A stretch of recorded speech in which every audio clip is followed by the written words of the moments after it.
que sans la foi qui sauve, sans la confiance en l'Éternel, on ne peut pas vivre. On ne peut pas survivre. Et moi, le titre que je donne à la prophétie d'Habakkuk,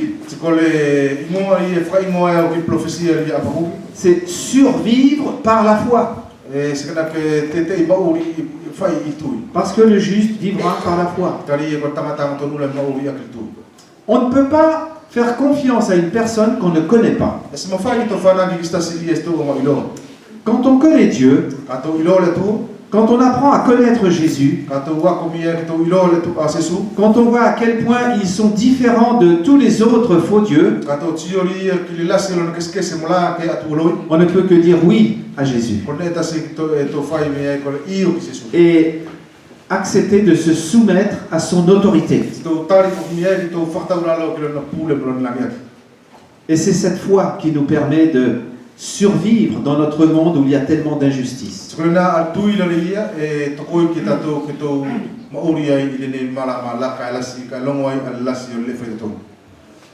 Dieu, Jésus, ce sont la seule planche de salut à laquelle nous pouvons nous cramponner pour tenir la route dans ce monde en déroute dans lequel nous vivons.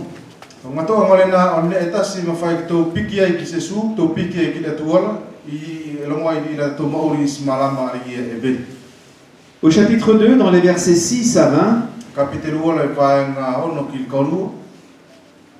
le prophète nous dit que Dieu est le Dieu qui rend la justice.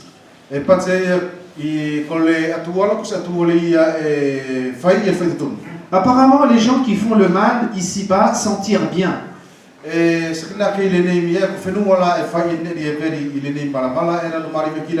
Dans notre monde, on inverse les réalités. Il y a des victimes qui sont traitées comme les coupables.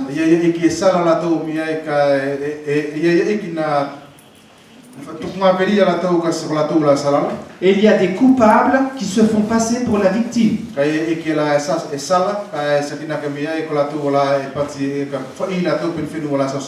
Et parfois la justice humaine, elle rend un verdict complètement injuste.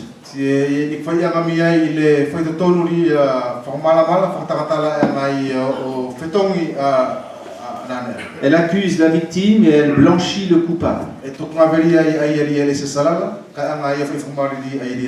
Eh bien, au chapitre 2, Habakkuk dit, mais je sais que Dieu est un Dieu juste. Et dans les versets 6 à 8, il dit, malheur à ceux qui accaparent ce qui ne leur appartient pas.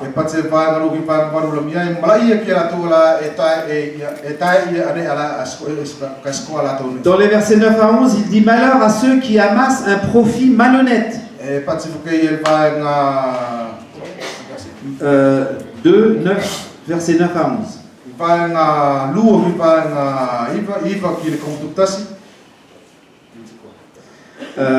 Il dit que avec l'argent injustement acquis,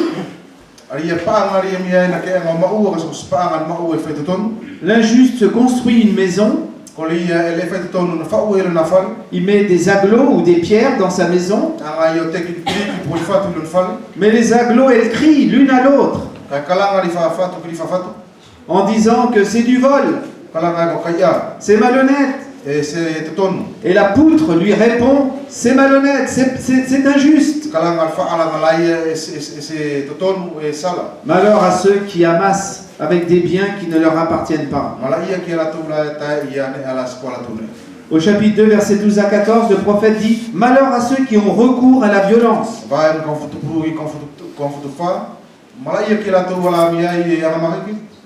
Malheur à celui qui bâtit une ville en répandant le sang innocent.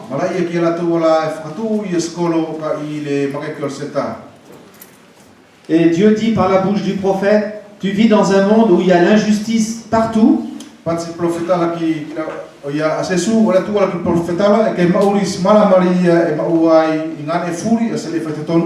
Ce qui permet au juste de survivre, c'est sa confiance en Dieu. Pourquoi ? Parce qu'au verset 14, le Seigneur dit qu'un jour la terre sera remplie de la connaissance de l'Éternel. De la même manière que l'eau recouvre le fond des océans.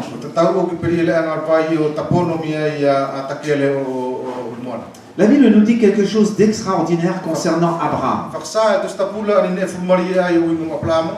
Je vous ai dit que Abraham vivait il y a à peu près 3700 ans ou 4000 ans à peu près.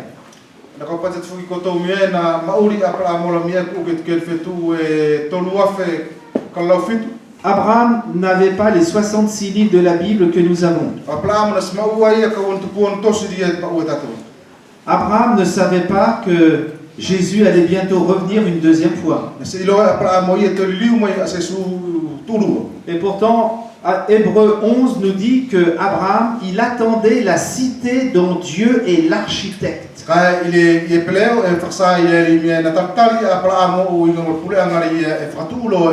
Abraham avait compris que au-delà du monde actuel dans lequel il vivait,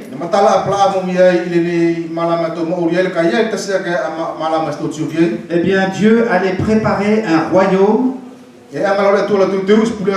pour ceux qui ont la foi, dans lequel la justice habitera. Et l'apôtre Pierre nous dit que nous attendons les nouveaux cieux et la nouvelle terre où la justice habitera.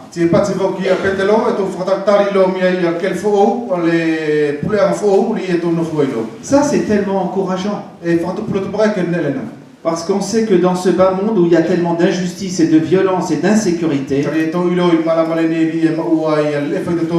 pour ceux qui ont la foi d'Abraham, le père des croyants,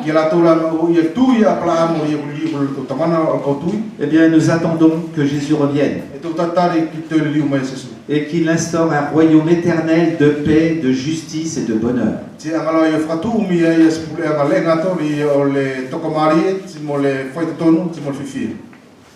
Et donc le prophète dit encore au chapitre 2, versets 18 à 20, « Malheur aux idolâtres ». Malheur à ceux qui adorent les faux dieux. Au verset 18, il dit « À quoi sert une idole sculptée par l'artisan ?»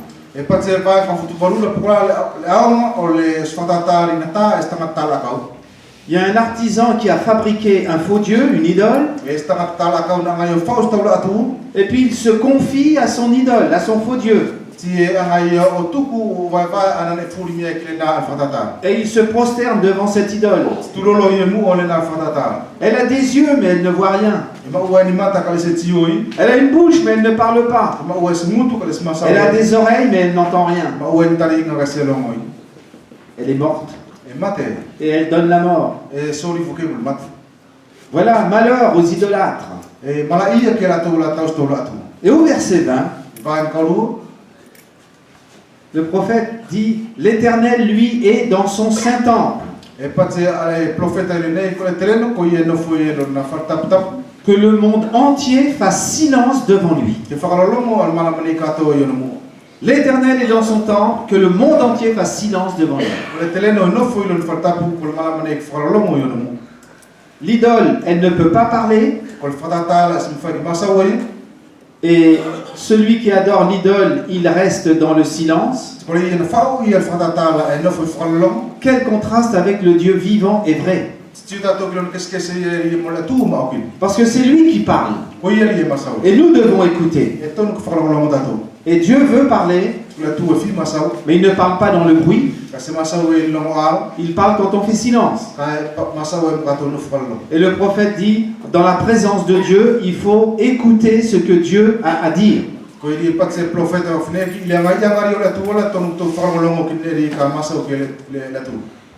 Et donc, ce qui permet aux justes de survivre, c'est la foi.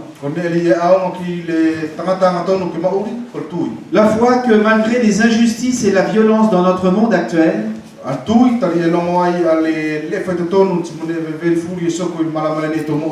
Dieu prépare des nouveaux cieux et une nouvelle terre. Et la bonne nouvelle, c'est qu'un jour, la connaissance de l'Éternel s'étendra sur la terre tout entière, de la même manière que l'eau recouvre le fond de l'océan. Et mon juste vivra par la foi. Ça veut dire que ce n'est pas par les œuvres. Dans bien des religions, les gens religieux pensent qu'en faisant des bonnes œuvres, ils vont recevoir le pardon de leurs péchés.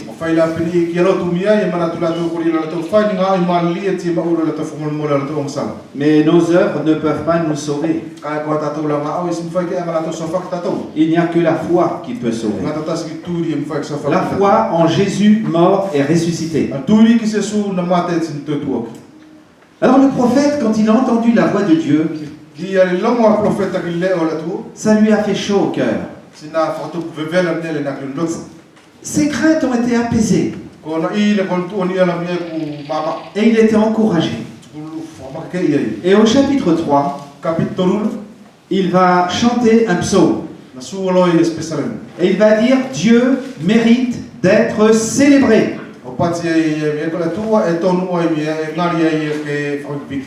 Et quand Dieu a répondu aux besoins de notre cœur, quand Dieu a consolé nos craintes et apaisé notre cœur,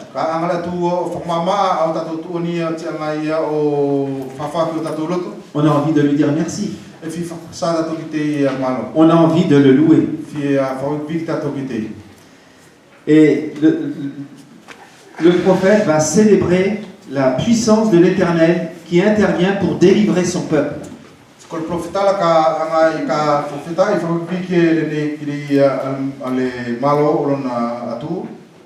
Et d'une manière très poétique, le prophète célèbre l'intervention de Dieu.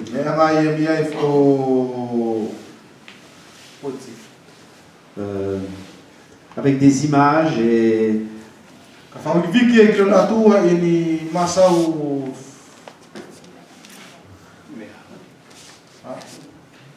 poétique.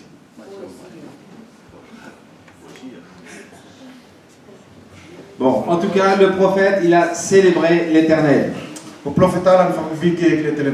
Et dans les versets 16 à 19,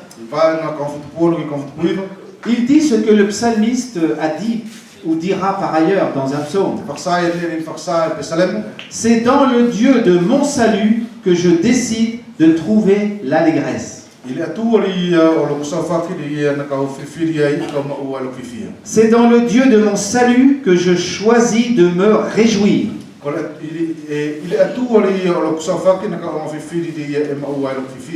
Il y a bien des gens qui pensent qu'ils peuvent rendre grâce à Dieu et chanter les louanges du Seigneur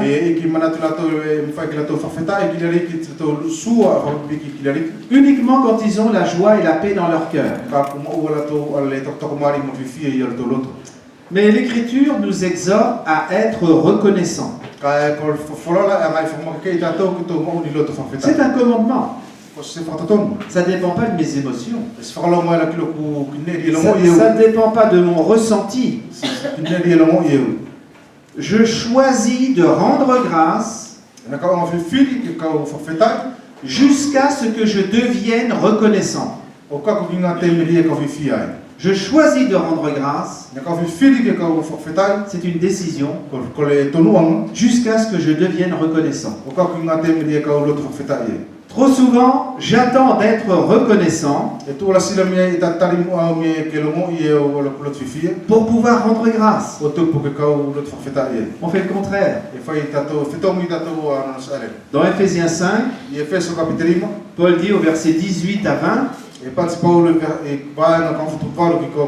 ne vous enivrez pas de vin, c'est de la débauche. Soyez remplis de l'esprit. Et quand on est rempli du Saint-Esprit, il se passe plusieurs choses. On a envie de chanter les louanges du Seigneur avec les frères et les sœurs à l'église. Ou quand on est tout seul dans sa salle de bain. Et puis, on a un visage qui dit oui à la vie. On est reconnaissant. Et on apprend à dire merci Seigneur pour chaque chose. Moi, à la fin de chaque repas, je dis merci à ma femme pour le repas qu'elle a préparé. Je n'aime pas beaucoup faire la cuisine. Et je trouve que les repas, c'est un peu comme les messages. Ça demande beaucoup de temps à être préparé. Et c'est vite avalé. Mais on espère que ça laisse des bonnes traces. Parfois ma femme me dit, qu'est-ce qu'on va manger aujourd'hui? Alors moi je lui dis, ton ministère c'est de préparer cacaille à manger. Et moi mon ministère c'est de le manger. Chacun son ministère. Mais moi je dis merci à ma femme pour chaque repas qu'elle a préparé. Tout est grâce et tout est cadeau. Et la vie elle est remplie de petites choses. Moi je remercie les sœurs qui nettoient les toilettes pendant que nous on est assis et qu'on bavarde ou qu'on joue au volley.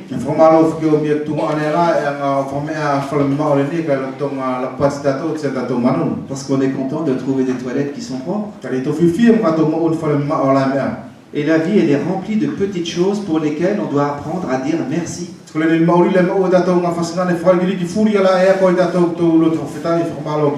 Et moi je remercie Dieu pour le privilège que j'ai de vivre ces journées avec vous.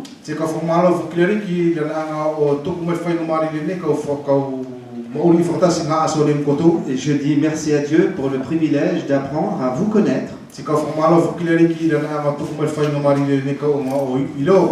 Parce que c'est vrai, je vous apporte la parole de Dieu. Mais vous m'apportez aussi beaucoup de choses. Et je ne parle pas seulement du Faikan, mais votre amour pour le Seigneur. Votre zèle à vous consacrer par amour pour le Seigneur. Les frères qui se lèvent à 2h du matin et qui ne dorment pas pour préparer le houmou pendant que moi je dors. Les frères, les sœurs qui travaillent dans les coulisses, qui ont fait des choses, qui ont fait ces jolis colliers.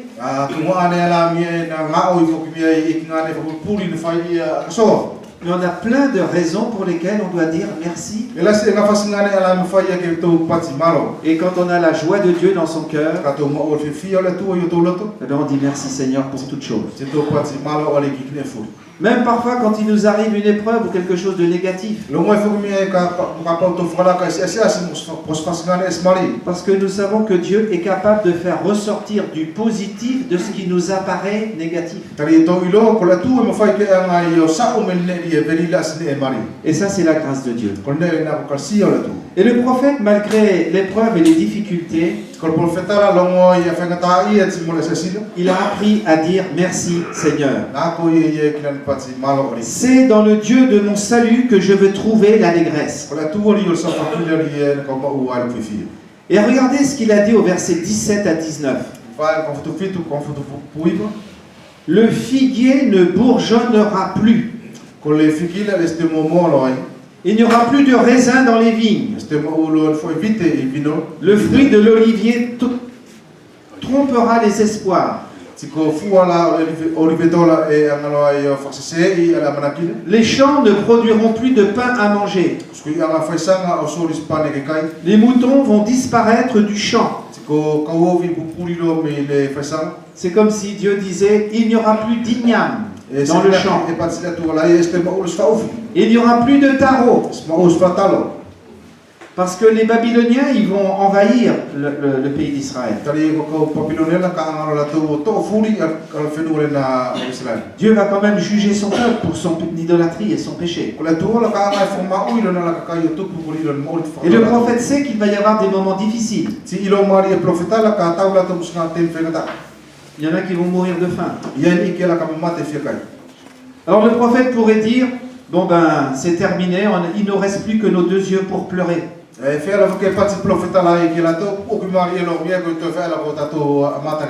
Verset 17. Il n'y aura plus d'igname dans le champ. Il n'y aura plus de taureau. Il n'y aura plus de poissons dans la mer. Verset 18. Mais moi, c'est à cause de l'Éternel que je veux me réjouir.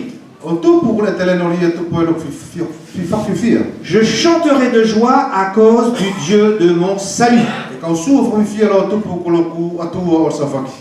Mon juste vivra par la foi. Nous les chrétiens, nous ne marchons pas par la vue. Parce que si on marche par la vue, quand il n'y a plus de taureau, plus d'igname et plus de poissons,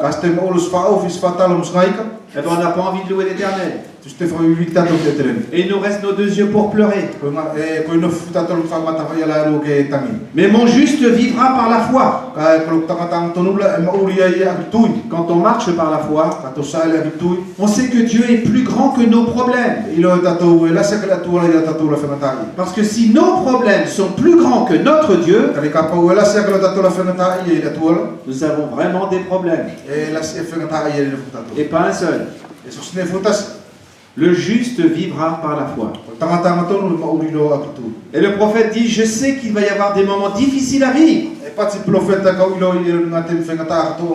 Mais moi, je choisis de me réjouir dans l'Éternel.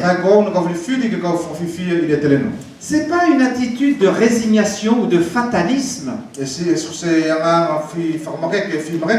C'est pas mettre la tête dans le sable. Les non-croyants, ils nous accusent, nous les chrétiens, parfois d'être naïfs et de mettre la tête dans le sable, de fuir la réalité, de ne pas avoir les yeux ouverts sur le monde et sur les difficultés dans lesquelles nous vivons.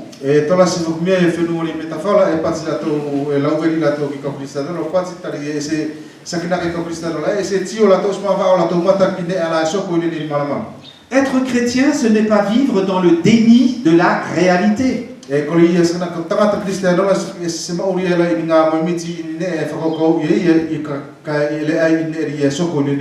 Mais être chrétien, c'est voir Dieu plus grand que les problèmes. Être chrétien, c'est croire qu'avec Dieu, on n'est jamais dans une voie sans issue. Avec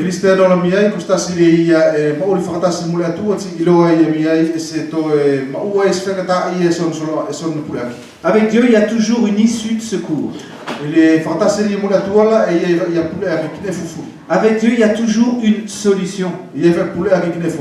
Il y a des gens qui n'ont que des problèmes. Et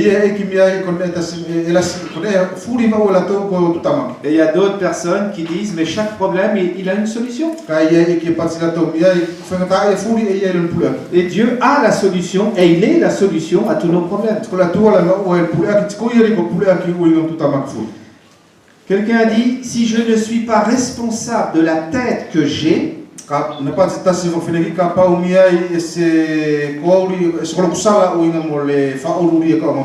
je suis responsable de la tête que je fais.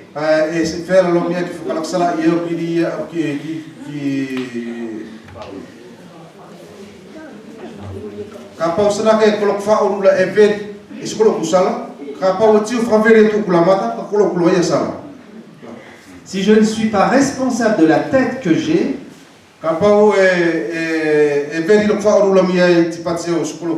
je suis responsable de la tête que je fais. Le plus important, ce n'est pas ce qui m'arrive, mais c'est la manière dont je choisis de réagir face à ce qui m'arrive.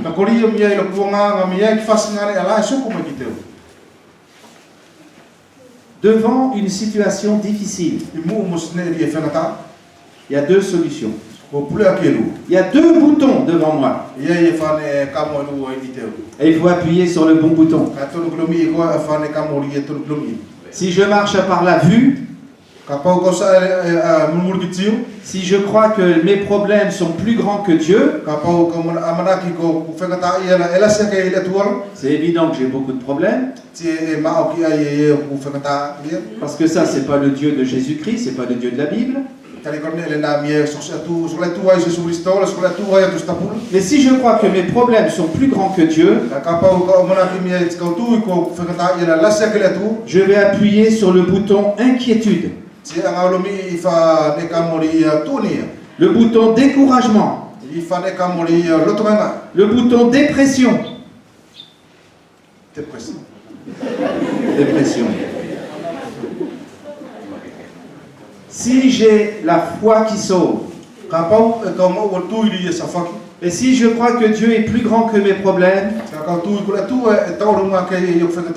je vais appuyer sur le bouton confiance en Dieu. Il ne faut pas se tromper de bouton. L'apôtre Paul disait ceci: ne vous inquiétez de rien, mais en toute chose, faites connaître à Dieu vos besoins par la prière, par la supplication, par les actions de grâce. Et on doit déjà dire merci quand on a présenté sa prière à Dieu. Et la promesse, la paix de Dieu qui surpasse toute intelligence gardera vos cœurs et vos pensées en Jésus-Christ.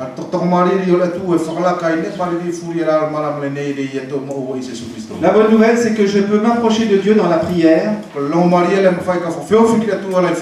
déposer au pied de la croix mes frustrations, mes souffrances, mes galères, mes sujets de découragement, mes sujets d'inquiétude, toute ma galère, je dépose au pied de la croix. Et je dis, voilà Seigneur, le tableau, voilà la situation. Je te laisse tout ça et je te fais confiance. Et tu me donnes ta paix qui me permet de garder la tête au-dessus de l'eau et qui me permet de survivre. Parce que moi je choisis de te faire confiance et je veux appuyer sur le bon bouton. Et Paul nous montre dans ce passage de Philippiens 4 que le chrétien qui est animé par le Saint-Esprit, il apprend à transformer ses problèmes en sujet de prière. Parce que le juste vivra par la foi. Et en réponse, il reçoit la paix de Dieu dans son cœur. Peut-être que mon problème ne va pas disparaître comme un coup de baguette magique. Mais si j'ai la paix de Dieu dans mon cœur, quelle que soit ma situation, je sais que je ne suis pas tout seul. Mes fardeaux, je les ai laissés au pied de la croix. Je ne les ai pas repris parce que le juste vit par la foi. Et le Seigneur me permet de marcher la tête haute. Voilà le message du prophète Habakkuk. Et l'apôtre Paul a bien dit, mon juste vivra par la foi.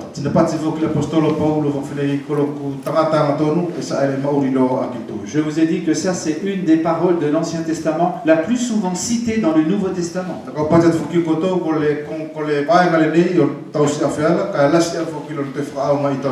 Elle est fondamentale. Et que Dieu nous donne quand nous sommes dans l'épreuve d'appuyer sur le bon bouton.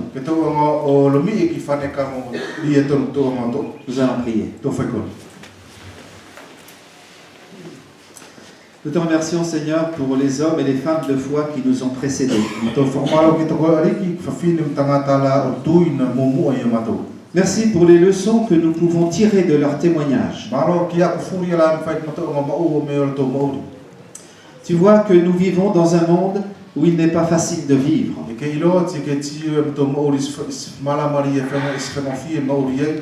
Tu vois les situations d'injustice, de violence, de corruption, dont nous pouvons être victimes. Merci parce que toi tu es dans ton saint temple. Et c'est toi le maître de l'univers. Tu as eu le premier mot et tu auras le dernier mot.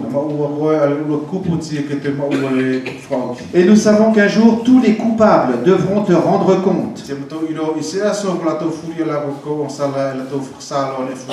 Et qu'on ne se moque pas de Dieu. Et qu'un jour toi tu vas rendre la justice parfaitement. Merci parce que les victimes obtiendront réparation.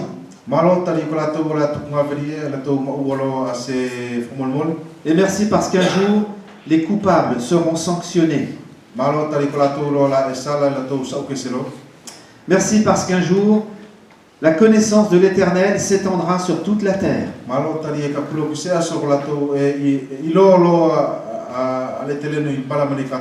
De la même manière que l'eau recouvre le fond des mers.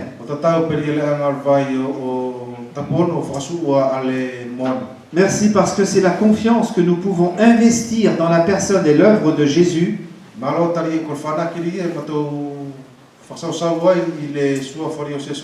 qui nous permet de survivre dans ce monde. Merci parce que si nous avons l'impression parfois que notre monde s'écroule autour de nous,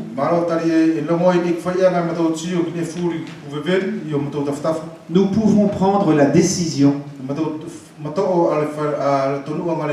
de nous réjouir en l'Éternel. Et par ta grâce, nous pouvons choisir de te rendre grâce et de te dire merci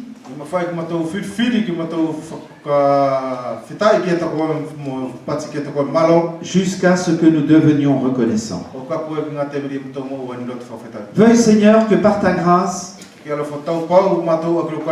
nous apprenions à transformer nos sujets d'inquiétude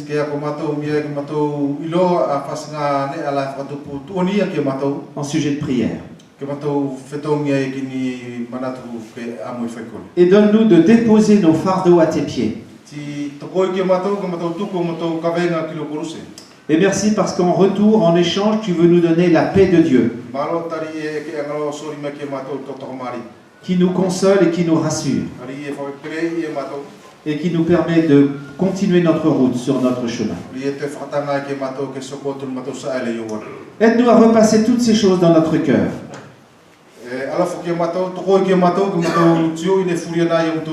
Et veuille que nous sachions en tirer profit. Nous t'adorons. Et en toi, nous choisissons de nous réjouir. Au nom de Jésus. Amen. Amen.